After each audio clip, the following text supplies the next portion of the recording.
Ma belle-mère, même mourante, avait préparé une dernière arme pour me détruire. Une vérité si choquante qu'elle espérait qu'elle me briserait à jamais. Le coup de téléphone de Charlotte m'a glacé le sang. Ses mots résonnaient en sanglots. Ma tête, ce n'est pas fini. Je raccrochais, les mains tremblantes. La lettre du père de Philippe reposait toujours sur la table, comme un serpent prêt à mordre. Élisabeth et ses secrets sur ma famille. Était-ce son ultime tentative de manipulation ou existait-il vraiment quelque chose que j'ignorais sur mes origines? Je n'ai pas dormi cette nuit-là. Au petit matin, j'ai pris une décision qui allait changer ma vie. Je devais affronter cette vérité, quelle qu'elle soit. Contrairement à ce qu'Élisabeth pensait, je n'avais pas peur des fantômes du passé. À l'hôpital, l'odeur de désinfectant m'a accueilli comme un vieil ennemi. Élisabeth était méconnaissable, rongée par la maladie. Ses yeux, autrefois perçants, s'illuminèrent pourtant en me voyant, non pas de joie, mais d'une victoire amère.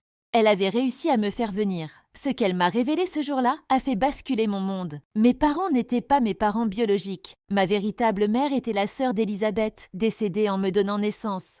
Mon desumnadnin. Père biologique? Un homme que Philippe connaissait intimement, son propre père. J'étais sa nièce par le sang. Sa nièce et sa belle-fille. En quittant l'hôpital, je me suis sentie étrangement libérée. Les manipulations d'Élisabeth n'avaient eu plus d'emprise sur moi. J'avais survécu à la pire de ces révélations et j'étais toujours debout. Pendant 3 mois, j'ai enquêté sur chaque détail de cette histoire. J'ai retrouvé des documents, des témoins, des photos jaunies par le temps. L'histoire était, vraie mais incomplète. Élisabeth avait omis un détail crucial. Elle avait activement participé à me séparer de ma famille biologique. Ce n'était pas un acte de charité comme elle l'avait prétendu, mais le début d'une vengeance contre sa propre sœur qui avait osé aimer l'homme qu'elle convoitait. Charlotte m'a aidé à reconstituer ce puzzle macabre. Étonnamment, elle, Vrail, était la fille d'une amie de ma mère biologique et avait toujours su la vérité. Son rapprochement avec Philippe n'était pas fortuit, mais orchestré par Élisabeth pour me torturer inconsciemment. J'ai découvert que mes parents adoptifs n'avaient jamais su la vérité complète. Ils pensaient m'avoir adoptée légalement, ignorant mon lien avec la famille Lefebvre. Cette révélation les a brisés presque autant que moi.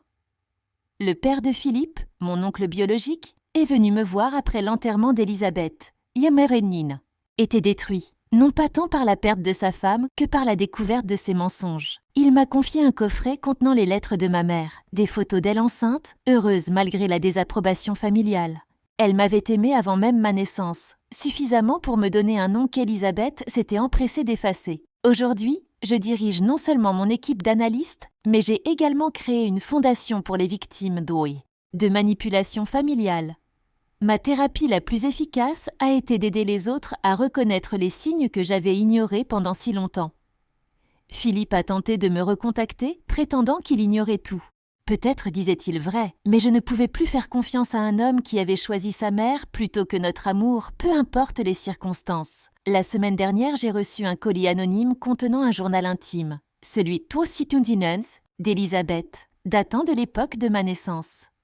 En le lisant, j'ai découvert qu'elle avait délibérément provoqué la mort de sa sœur en altérant ses médicaments pendant sa grossesse difficile. Ce n'était plus de la manipulation, mais un meurtre. Je me tiens maintenant devant la tombe de ma mère biologique, celle que je n'ai jamais connue mais dont j'ai hérité la détermination.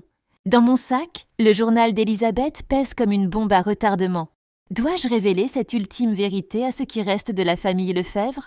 Ou certains secrets méritent-ils de mourir avec ceux qui les ont créés? Ce soir, Charlotte m'attend pour me présenter quelqu'un qui prétend être mon demi-frère.